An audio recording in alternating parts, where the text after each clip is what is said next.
dan bahagia. Kembali lagi bersama saya Agilsta Wilhelmina Welan, calon guru penggerak angkatan 11 dari Kabupaten Bolaang Mongondo Selatan.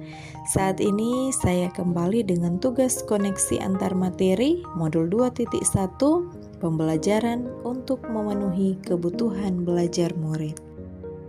Di sini ada Ibu Fasilitator Anse Jesi Poluan SPD MPD dan pengajar praktik Elis Nawati Nusi SPD dan saya sendiri sebagai calon guru penggerak.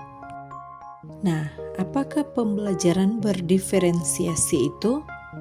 Pembelajaran berdiferensiasi adalah usaha guru untuk menyesuaikan proses pembelajaran di kelas untuk memenuhi kebutuhan belajar murid. Artinya, pembelajaran berdiferensiasi adalah pembelajaran untuk mendukung semua murid di kelas kita.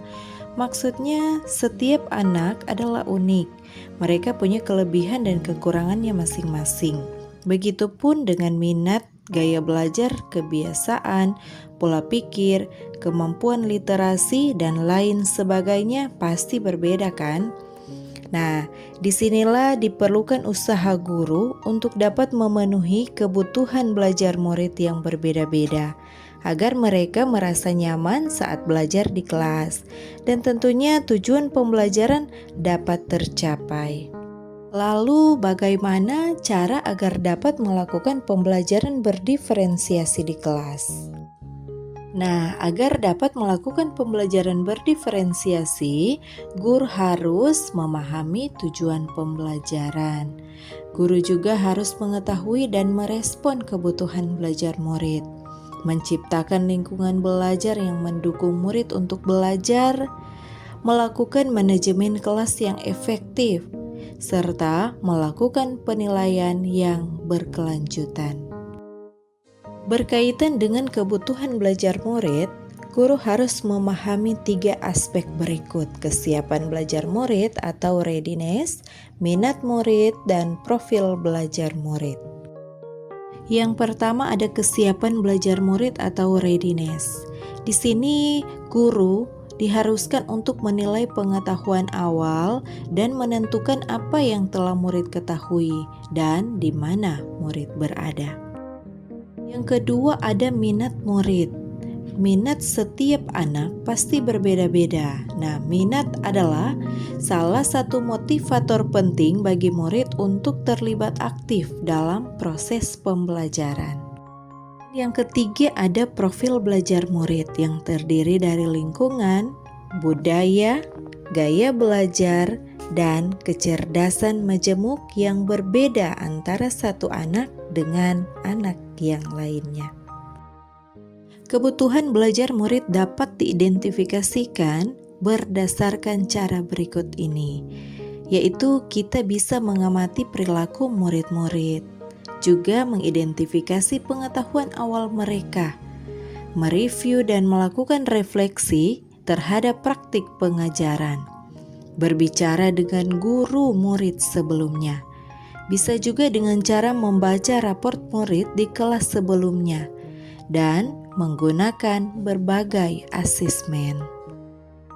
Ada 3 strategi pembelajaran diferensiasi. Ada diferensiasi konten, diferensiasi proses, dan juga diferensiasi produk.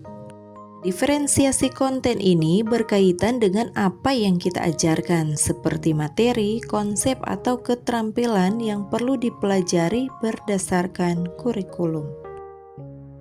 Diferensiasi proses yaitu kegiatan yang memungkinkan murid berlatih dan memahami atau memaknai konten dengan cara membedakan proses yang harus dijalani murid.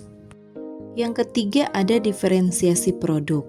Di sini bukti yang menunjukkan apa yang murid telah pahami dengan cara membedakan atau memodifikasi produk sesuai hasil belajar murid, hasil latihan, penerapan, dan pengembangan apa yang telah dipelajari. Lalu adakah keterkaitan antara modul 2.1 ini dengan modul lain dalam program pendidikan guru penggerak? Keterkaitan antara modul 1.1 dan modul 2.1 ini adalah untuk dapat melakukan pembelajaran berdiferensiasi, maka guru harus berusaha memenuhi kebutuhan belajar anak sesuai dengan kodrat alam dan kodrat zaman, berdasarkan filosofi Ki Hajar Dewantara. Dan untuk modul 1.2 dan modul 2.1 ini, dalam melakukan pembelajaran berdiferensiasi, seorang guru penggerak harus berpihak pada murid, reflektif, mandiri, kolaboratif, dan inovatif untuk menciptakan pembelajaran berdiferensiasi agar dapat memenuhi kebutuhan belajar murid. Dengan demikian, seorang guru penggerak dapat mewujudkan kepemimpinan murid dengan menuntun murid merdeka belajar. Hal ini sesuai dengan nilai dan peran guru penggerak. Berikutnya keterkaitan modul 1.3 dan modul 2.1, yaitu pembelajaran berdiferensiasi dapat menjadi salah satu strategi untuk mewujudkan visi guru penggerak yang berpihak pada murid. Dan yang terakhir, modul 1.4 dan modul 2.1 ini dalam melaksanakan pembelajaran berdiferensiasi antara guru dan murid harus ada kesepakatan kelas terlebih dahulu agar proses pembelajaran dapat berjalan dengan baik sesuai dengan nilai-nilai budaya positif. Demikianlah pemaparan koneksi antar materi modul 2.1 ini. Semoga bermanfaat. Terima kasih. Salam dan bahagia.